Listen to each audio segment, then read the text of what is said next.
D.C., my friend Cathy McMorris Rodgers, who's the ranking member on the Energy and Commerce Committee. Well, I thank the gentleman, my good friend Dan Newhouse, chairman of the Western Caucus, for your great leadership, for bringing us together tonight. This is a pivotal moment in our nation's history. We're witnessing the real dangers of undermining our energy independence because of a rush to green agenda, what it means for our national security, our geopolitical power, and for our standard of living here in the United States of America. Energy is foundational to everything that we do. Actions to shut down American energy disarms us, and it disarms us and our security. By boosting our domestic production of oil and natural gas, we could be helping our allies in Europe, standing with Ukraine, and countering Putin's war. Shutting down American energy drives people into poverty. Energy prices here at home are surging. Gas prices are the most expensive in the United States history, breaking the record that was set by the Obama administration in 2008. Filling up the gas tank now will cost a typical family an additional $2,000 this year. This is not, quote, Putin's price hike. How did this happen? How did America get into this energy crisis? These are the facts. Under President Biden's domestic oil production declined by more than 1.5 million barrels per day, while Russian imports to the United States reached an 11-year high. President Biden canceled the Keystone XL pipeline and imposed a moratorium on energy development on federal lands. The administration is currently sitting on more than 4,500 permits to drill. Regulatory uncertainty surrounding pipeline approvals have already led to the cancellation of at least 4 major pipeline projects that could have served over 25 million homes. The cancellation of these 4 pipelines restricted nearly 10% of our natural gas production, and other pipelines are under threat of closure, like Line 5, which is critical to those who live in Michigan and Ohio. But what's the administration's solution to this self-made crisis? What they really want to do is ban all oil and force a faster transition to their radical agenda. The president is doubling down on the rush to wind, solar, and electric vehicles. He stated so in the State of the Union, while at the same time saying that he wants to make things in America.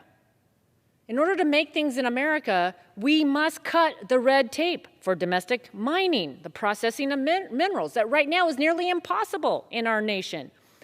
While China is controlling 80% of the critical minerals and materials needed to manufacture renewables and batteries.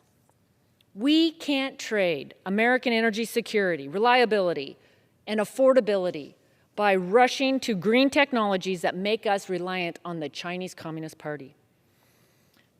America is the #1 energy producer in the world, and we should act like it. Yet the actions we are taking right now are not helping.